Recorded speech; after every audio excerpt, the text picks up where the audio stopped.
Hello tout le monde, j'espère que vous allez bien et je suis ravi de vous retrouver. Cette vidéo va être consacrée à ma réaction au trailer de deux films que j'attends tout particulièrement, Avatar 2 La Voix de l'eau et puis Mission Impossible Dead Reckoning partie 1. Il y aura même une petite surprise à la fin de la vidéo, mais ça, c'est juste après le générique.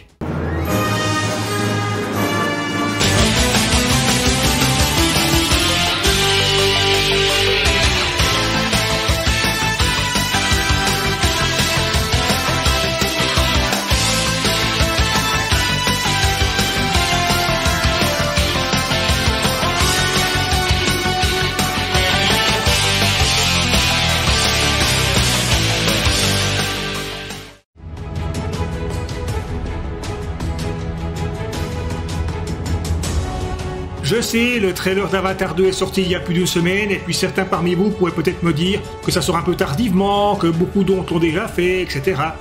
Et alors, ça reste ma vidéo, donc je fais entre guillemets ce que je veux, et puis si jamais il y a des timecodes, donc si ma réaction au trailer d'Avatar 2 ne vous intéresse pas, vous pouvez directement la sauter et passer à la suivante. Juste avant de commencer, n'hésitez pas à vous abonner, à partager, à mettre le petit pouce ou encore un commentaire. Ça fait toujours très plaisir et ça aide au référencement de la chaîne. Sur ce, c'est parti!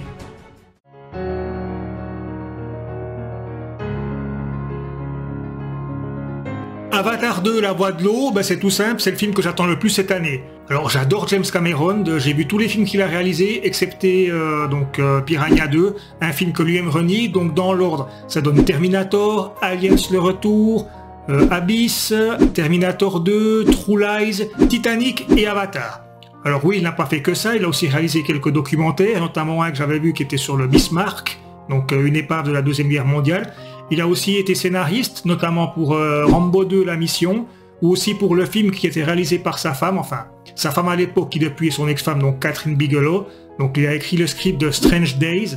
Alors, Strange Days, si vous connaissez pas, c'est vraiment un film que je vous conseille, alors vivement. Il a fait un flop, mais un flop qui était absolument pas mérité, c'est un excellent film. Et puis si vous connaissez pas, je vous invite à le découvrir. Bon, James Cameron, il a aussi fait quand même un truc un peu moisi du slip, quand on sait qu'il a fait le scénario de Terminator Dark Fate, ça fait mal. Alors bon, j'espère que pour Avatar, il s'est ressaisi et qu'il va vraiment nous pondre quelque chose d'au moins aussi qualitatif que le premier, voire encore supérieur. Parce que, suite à Avatar, il a commencé à écrire le script pour faire encore une trilogie, donc à la base c'était censé être Avatar 2, 3 et 4, Finalement, avec les retards qui sont accumulés avec le Covid et puis différentes autres choses, finalement il a réécrit le script et finalement on aura encore 4 films donc, qui vont sortir espacés chacun de 2 ans, donc Avatar 2, 3, 4 et 5. Et puis Avatar 2, il sort donc en fin d'année, donc en décembre 2022. Alors pour moi, le premier Avatar, ça avait été une méga claque, parce que déjà, j'avais adoré ce monde dans lequel James Cameron nous projetait, donc Pandora. C'était tout un nouveau monde à découvrir, il y avait une nouvelle civilisation avec les navires, il y avait un message écolo, la nature était juste magnifique. Et puis en plus, le film avait été déjà initialement conçu pour être un film diffusé en 3D. Les effets spéciaux, c'était du jamais vu, quoi, des CGI. Franchement, on s'en prenait plein la gueule. Et puis même, j'ai revu le premier Avatar il y a quelques jours. Les effets spéciaux, on les regarde aujourd'hui, mais ça n'a absolument pas pris une ride. Il dépasse même des films actuels, des blockbusters, qui ont aussi des effets spéciaux léchés. Mais encore de nos jours, Avatar, ils font encore mieux. Attention, quand je parle vraiment de blockbusters avec des bons effets spéciaux. Je parle pas de ceux qui ont des CGI dégueulasses, genre Red Notice ou Mort sur le Nil, parce que là, il n'y a pas photo. Hein. Alors Avatar, comme je vous ai dit, j'adorais le monde. Les effets spéciaux aussi, cet embrigadement qu'il y avait dedans, ce message écolo. Alors oui, certains ont accusé le film d'être simpliste, qu'en quelque sorte c'était la conquête de l'Ouest futuriste, ça se ressemblait à Pocahontas. Personnellement, moi je le comparais plus peut-être à Danse avec les loups, mais même, l'histoire elle est peut-être simple, oui, mais ça n'en fait pas forcément un défaut, au contraire, ça nous permet d'entrer plus facilement dans cette nouvelle civilisation et ce nouveau monde qu'on essaie de nous introduire. Alors pour moi c'était vraiment pas un défaut, et puis franchement le film a beau être long, moi il n'y a aucun temps mort, moi j'étais embarqué dedans, quand ça s'est fini même j'aurais pu avoir une demi-heure de plus, ça me dérangeait absolument pas. Alors maintenant pour le trailer d'Avatar 2, alors j'ai un petit peu triché parce que normalement ça devrait être ma première réaction. Le problème c'est que j'ai déjà vu le trailer donc en avant-première pour le film Doctor Strange in the Multiverse of Madness, donc j'ai fait la chronique récemment. Alors maintenant je vais le découvrir pour la deuxième fois. La première fois ça m'avait fait forte impression. On verra si le deuxième visionnage me fait la même chose. Alors attention. Voilà. Alors c'est parti.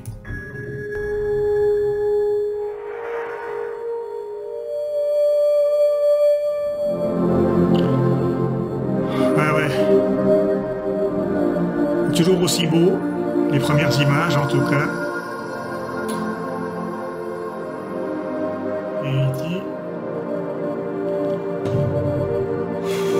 Oh là là là. Oh là là là là. Ouais, bah non, non. La première fois que j'ai vu ça, j'avais retenu mon souffle, donc à la salle de ciné, alors là... Oh la vache.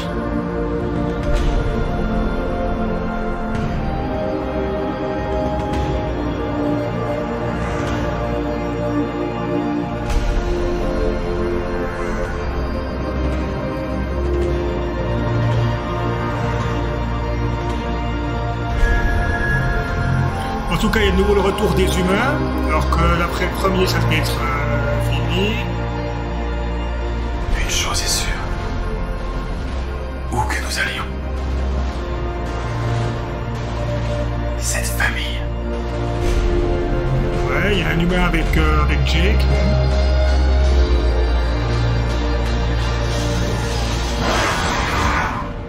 Sera notre forteresse.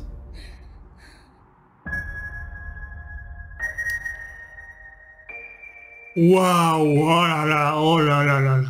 Oh oui que j'ai envie de le voir ce film. Oh là là là là là là. Alors oui, je confirme. Là, je vais juste éteindre ceci. 10 seconds later. Alors moi, j'ai de nouveau été conquis en le revoyant pour la deuxième fois. Alors, est-ce que le film sera à la hauteur de mes attentes? Ben, réponse au mois de décembre 2022. Mais en tout cas, l'impression que j'ai, c'est qu'on va de nouveau assister à quelque chose de grand.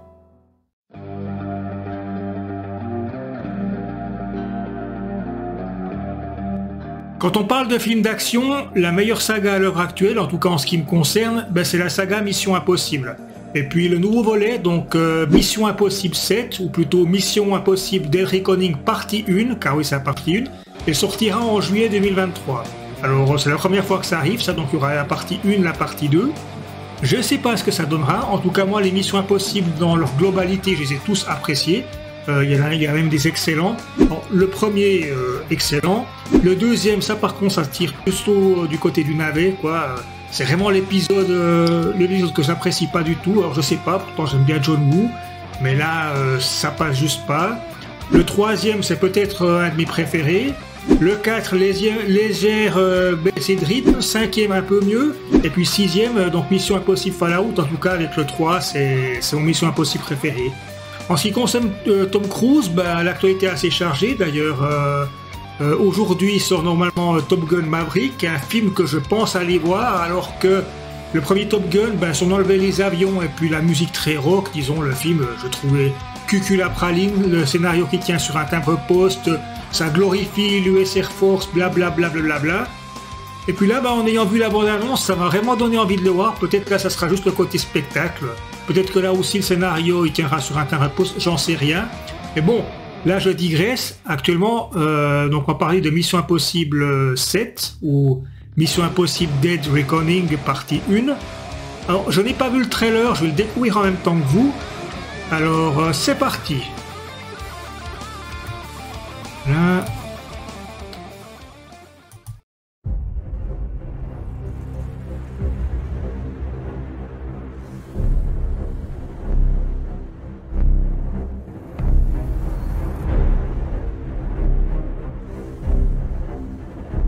L'époque où vous défendiez un soi-disant intérêt supérieur est révolue. C'est le moment pour nous de définir notre vérité, les concepts du bien et du mal, pour tout le monde, pour les siècles à venir. Vous vous battez pour préserver un idéal qui n'existe pas. Bon, je vois que Simon Pegg et Ving Rhames sont toujours là, et pour le reste, la bande-annonce, elle dit pas grand-chose, je trouve.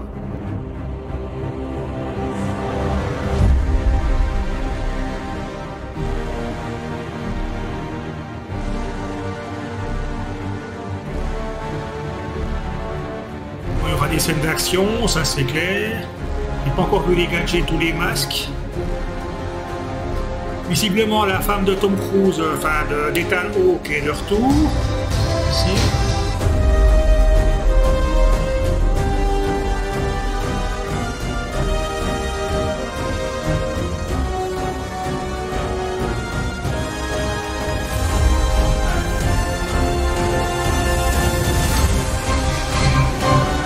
Ah, je sais pas si je sentais sa femme.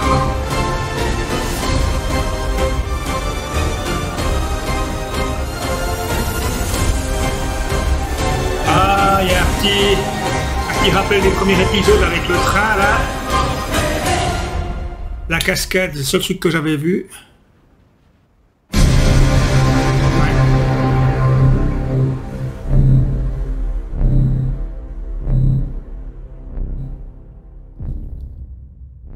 Ouais, ben on verra, mais on voit que c'est encore la première bande-annonce, ça dit pas grand-chose sur le film.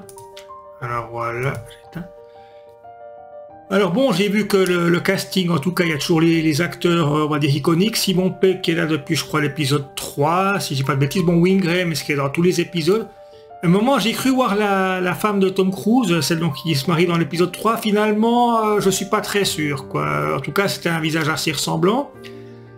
Les scènes d'action, bah c'est quand même très cuté, on voit qu'il y en a quand même, mais peut-être qu'un peu comme James Bond, les scènes d'action passeront un peu au second plan, elles seront peu nombreuses, je sais pas, on verra. On a vu qu'avec des voitures. Par contre, la réaction que j'ai eue avec la moto, ça c'est tout simplement parce que quand le tournage de Mission Impossible 7 avait débuté, il y avait une émission à la télé qui avait mis, voilà, le tournage a débuté, voilà une cascade de Tom Cruise, j'avais vu la cascade avec la moto, donc ce qu'on retrouve dans la bande-annonce. Alors, pour le moment, je sais pas trop quoi dire, quoi, parce que la bande-annonce ne dit pas grand-chose, selon moi.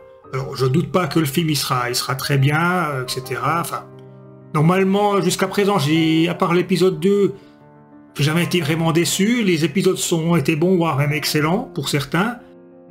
Donc là, je pense que le trailer, il arrive encore un petit peu tôt. Ça a toujours l'air bien shooté, c'est toujours fait par Macquarie, qui est là depuis l'épisode 4.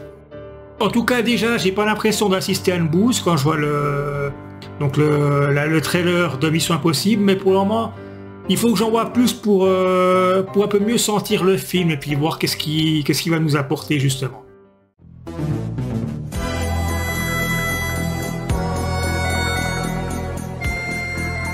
Le problème avec les trailers, c'est que des fois, on a un super trailer et puis quand on voit le film, ben, on est déçu. Par exemple, ça m'était arrivé avec le film Downsizing, vous savez, avec Matt Damon qui devient Lilliputien. La bande-annonce était géniale, mais quand j'ai vu le film, ben, j'ai été déçu. Par contre, qu'on ait l'inverse, c'est-à-dire une mauvaise bande-annonce et puis un bon film, ben, ça c'est beaucoup plus rare. Ça m'était arrivé avec le film Nicky Larson et le parfum de Cupidon, parce que franchement, quand j'ai vu la bande-annonce, ça me donnait pas envie. Et puis, j'ai quand même vu le film, peut-être parce que je suis un amateur de manga. Et puis finalement, ben, j'ai été étonnamment surpris, je m'attendais à avoir une bouse et finalement, le film était pas mal. Alors c'est une vidéo que m'a envoyé un pote il y a ça quelques jours et puis j'ai vraiment trouvé excellente. Alors le film en question, c'est un trailer blockbusterisé, je sais pas si ça se dit, de La Soupe aux choux. Oui, La Soupe aux choux. Vous savez, un navet, le 8 funaise. Oui, pour moi c'est un navet parce que franchement La Soupe aux choux, on enlève la musique, le générique qui est juste mythique. Le concours de paix, ou bien Jacques Villeray en extraterrestre, franchement, pour moi, c'est un des plus mauvais 8 funèbres. Et puis là, il y a quelqu'un qui a eu un jour une idée, vas-y, je vais prendre La Soupe aux choux, et puis je vais refaire une bande-annonce, un trailer, mais comme c'était un blockbuster, et puis le résultat, bah, il est juste excellent. Je vais vous laisser avec ça. Donc si jamais la personne qui a réalisé cette vidéo, bah, je vais mettre le lien ici, et puis ça sera également dans la description. Comme ça, vous pourrez toujours aller voir d'autres vidéos que cette personne fait. Alors d'ici là, ne cessez pas de rêver. Portez-vous bien et à bientôt pour une prochaine vidéo. Ciao! Elle était bien jolie, hein, ma Francine. Je la regrette bien. Elle est morte, la pauvre petite enfant du bon Dieu. Il y a 10 ans.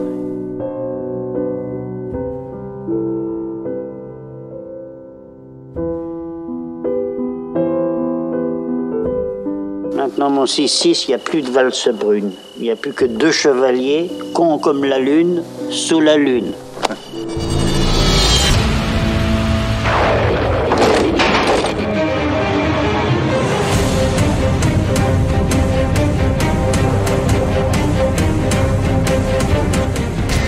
nuit, vers 1h du matin, j'ai vu une soucoupe volante